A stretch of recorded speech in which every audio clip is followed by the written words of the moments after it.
ಕಲಬುರಗಿ ಜಿಲ್ಲೆ ಚಿಂಚೋಳಿ ತಾಲೂಕಿನ ನವಕರ್ನಾಟಕ ಜನಪರ ಸಮಿತಿ ಸಂಘಟನೆ ವತಿಯಿಂದ 69ನೇ ಕರ್ನಾಟಕ ರಾಜ್ಯೋತ್ಸವ ಕಾರ್ಯಕ್ರಮವನ್ನು ಪುರಸಭೆ ಅಧ್ಯಕ್ಷರಾದ ಆನಂದ್ ಟೈಗರ್ ಅವರು ಜ್ಯೋತಿ ಬೆಳಗಿಸುವ ಮೂಲಕ ಕಾರ್ಯಕ್ರಮವನ್ನು ಉದ್ಘಾಟನೆ ಮಾಡಿ ಕರ್ನಾಟಕ ರಾಜ್ಯದಲ್ಲಿ ಖಾಸಗಿ ಕಂಪನಿಗಳಲ್ಲಿ ಕನ್ನಡಿಗರಿಗೆ ಆದ್ಯತೆ ನೀಡಿ ಕೆಲಸವನ್ನ ನೀಡಬೇಕು ಹಾಗೂ ಅವರ ನೇತೃತ್ವದಲ್ಲಿ ಒಳ್ಳೆಯ ಕಾರ್ಯಕ್ರಮ ಮಾಡಿದ್ದಾರೆ ಎಂದು ಹೇಳಿದರು. ಕಾರ್ಯಕ್ರಮದಲ್ಲಿ ಚಿಂಚೋಳಿ ಪಿಎಸ್ಐ ಗಂಗಮ್ಮ ಮೇಡಂ, ಸರ್ಕಾರಿ ಪ್ರಥಮ ದರ್ಜೆ ಕಾಲೇಜಿನ ಪ್ರಾಂಶುಪಾಲರಾದ ಬಸವರಾಜೇಶ್ವರಿ ಹಾಲು,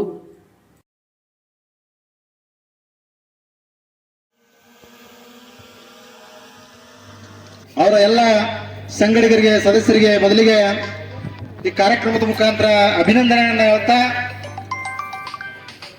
ಇವತ್ತು ಕನ್ನಡವನ್ನ ಉಳಿಸಬೇಕು,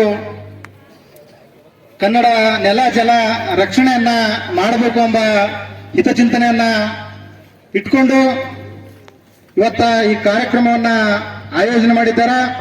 ಮೊದಲಿಗೆ ಎಲ್ರಿಗೂ ಕೂಡ 69ನೇ ಕರ್ನಾಟಕ ರಾಜ್ಯೋತ್ಸವದ ಹಾರ್ದಿಕ ಶುಭಾಶಯಗಳನ್ನ ತಮ್ಮೆಲ್ಲರೂ ತಿಳಿಸ್ತಾ, ಈಗಾಗಲೇ ಪ್ರಾಸ್ತಾವಿಕ ನುಡಿಗಳ ಮುಖಾಂತರ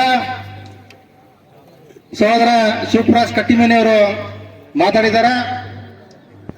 ಇವತ್ತು ಇಂದಿನ ಕರ್ನಾಟಕವನ್ನ ಹಿಂದೆ ಮೈಸೂರು ರಾಜ್ಯವಾಗಿತ್ತು. ಇದಕ್ಕೆ ಮೈಸೂರು ರಾಜ್ಯ ಆಗೋದಕ್ಕೆ ಕಾರಣೀಕರ್ತರಾಗಿರ್ತಕ್ಕಂಥ ಅನೇಕ ಮಹನೀಯರ ಹೋರಾಟ ಶ್ರಮವನ್ನ ಇವತ್ತ ನಾವು ನೆನಪಿಕೊಳ್ಳಬೇಕಾಗ್ತದ. ಇವತ್ತ ಏನು ಮೈಸೂರು ರಾಜ್ಯ ಆಯಿತು ನವೆಂಬರ್ 1, 1956ರಲ್ಲಿ.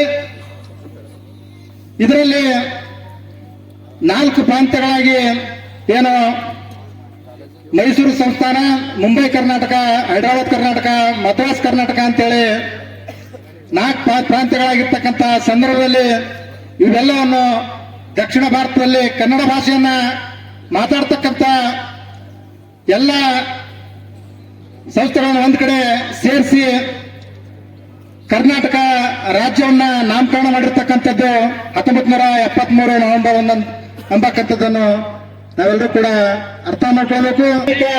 ಬುದ್ಧಿಜೀವಿಗಳ, ಕನ್ನಡಪರ ಸಂಘಟನೆಗಳ ಹಾಗೂ ಕವಿಗಳ ಹಾಗೂ ಇನ್ನಿತರ ಇದೆ ಅಂತಕ್ಕಂಥದ್ದನ್ನ ಇವತ್ತು ನಾವು ಅರ್ಥ ಮಾಡ್ಕೋಬೇಕು. ಇವತ್ತಿನ ದಿನದಲ್ಲಿ ಅವರನ್ನು ನಾವು ಕೂಡ ನೆನ್ಸ್ಕೋಬೇಕಾಗ್ತದೆ ಎಂಬಕ್ಕಂಥದ್ದನ್ನ ಹೇಳ ಬಯಸ್ತೇನೆ. ಇವತ್ತು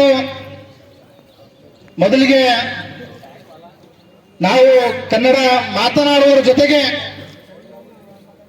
ಕನ್ನಡ ನೆಲ ಜಲ ರಕ್ಷಣೆ ಮಾಡುವುದರ ಜೊತೆಗೆ ಹೊರ ರಾಜ್ಯಗಳಲ್ಲಿ ಬಂದಿರತಕ್ಕಂಥ ಅನ್ಯ ಭಾಷೆಯರಿಗೆ ನಾವು ಕನ್ನಡವನ್ನ ಕಲಿಸುವುದರ ಜೊತೆಗೆ ನಾವು ಕೂಡ ದಿನನಿತ್ಯ ಕನ್ನಡವನ್ನ ಬಳಕೆ ಮಾಡಿದಾಗ ಮಾತ್ರ ಕನ್ನಡದ ಶ್ರೀಮಂತಿಕೆ ಹೆಚ್ಚಾಗ್ಲಿಕ್ಕೆ ಸಾಧ್ಯ ಎಂಬಕ್ಕಂತ ಮಾತನ್ನ ಈ ಸಂದರ್ಭದಲ್ಲಿ ಹೇಳ ಬಯಸ್ತೀನಿ. ಈ ಕಾರ್ಯಕ್ರಮವನ್ನ ಹಮ್ಮಿಕೊಂಡದ, ಹಾಗಾಗಿ ನಾವೆಲ್ಲರೂ ಕೂಡ ಏನು ನಾವು ಮಾಡ್ತಕ್ಕಂಥ ದಿನನಿತ್ಯ ವ್ಯವಹಾರದಲ್ಲಿ ನಾವು ಅತಿ ಹೆಚ್ಚು ಕನ್ನಡವನ್ನ ಬಳಕೆ ಮಾಡಬೇಕು.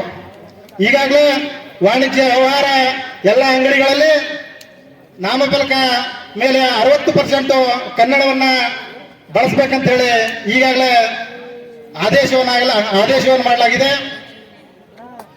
ಅದೇ ರೀತಿ ನಾವೆಲ್ಲರೂ ಕೂಡ ಇವತ್ತ ಕರ್ನಾಟಕದಲ್ಲಿ ಹೊರ ರಾಜ್ಯಗಳಿಂದ ಬಂದಿರತಕ್ಕಂಥ ಎಷ್ಟೋ ಉದ್ಯೋಗಸ್ಥರಿದ್ದಾರೆ. ಇವತ್ತು ಹಲವಾರು ಕಂಪನಿಗಳು ನಮ್ಮ ಕರ್ನಾಟಕದಲ್ಲಿದ್ದರೂ ಕೂಡ ಕನ್ನಡಿಗರಿಗೆ ಪ್ರಥಮ ಆದ್ಯತೆಯನ್ನ ನೀಡಲಾಗ್ತಾ ಇಲ್ಲ. ಆ ಒಂದು ನಿಟ್ಟಿನಲ್ಲಿ ಇವತ್ತ ಕರ್ನಾಟಕದಲ್ಲಿರ್ತಕ್ಕಂಥ ಎಲ್ಲ ಕನ್ನಡಿಗರೇ ಪ್ರಥಮ ಪ್ರಾತಿನಿಧ್ಯವನ್ನ ಎಲ್ಲ ಕಾರ್ಖಾನೆಗಳಾಗಿರ್ಬೋದು, ಇನ್ನಿತರ ಯಾವುದೇ ಅಲ್ಲಿ ಕನ್ನಡಿಗರಿಗೆ ಮೊದಲ ಆದ್ಯತೆಯನ್ನ ನೀಡಬೇಕಂತ ಏನು ಹೋರಾಟ ಅನಿವಾರ್ಯತೆ ಎಂಬಕ್ಕಂಥದ್ದನ್ನ ನಾವೆಲ್ಲರೂ ಕೂಡ ಇವತ್ತ ಅರ್ಥ ಮಾಡ್ಕೊಳ್ಬೇಕಾಗಿದೆ. ಹಾಗಾಗಿ ಇವತ್ತು ಈ ಕನ್ನಡ ನಾಡನ್ನ ಶ್ರೀಗಂಧದ ನಾಡು, ತಾಯಿ ಭುವನೇಶ್ವರಿ ನಾಡು ಅಂತ ಹಲವಾರು ಏನು ಹೆಸರುಗಳಿಂದ ನಾವು ಕರಿತೀವಿ. ಇವತ್ತ ಈ ನಾಡಿನಲ್ಲಿ ಹುಟ್ಟಬೇಕಾದ್ರೆ ನಮಗೆ ಬಹಳಷ್ಟು ಹೆಮ್ಮೆ ಅದ.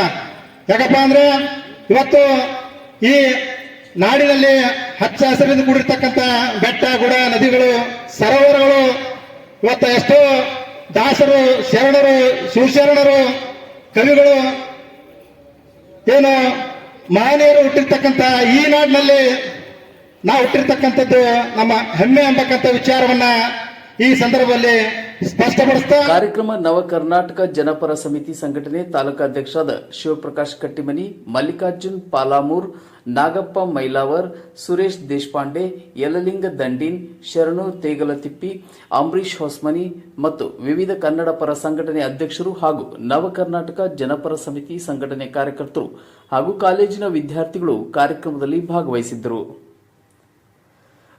ಕಾರ್ಯಕ್ರಮ ಮುನ್ನ ಚಿಂಚೋಳಿ ಡಾಕ್ಟರ್ ಬಿಆರ್ ಅಂಬೇಡ್ಕರ್ ವೃತ್ತದಿಂದ ಚಂದಾಪುರ ಗಾಂಧಿ ಚೌಕ್ವರೆಗೆ ಬೃಹತ್ ಬೈಕ್ ರ್ಯಾಲಿ ಹಮ್ಮಿಕೊಳ್ಳಲಾಗಿತ್ತು. ನಾಗರಾಜ್ ಪಾಟೀಲ್, C9 ಕನ್ನಡ, ಚಿಂಚೋಳಿ.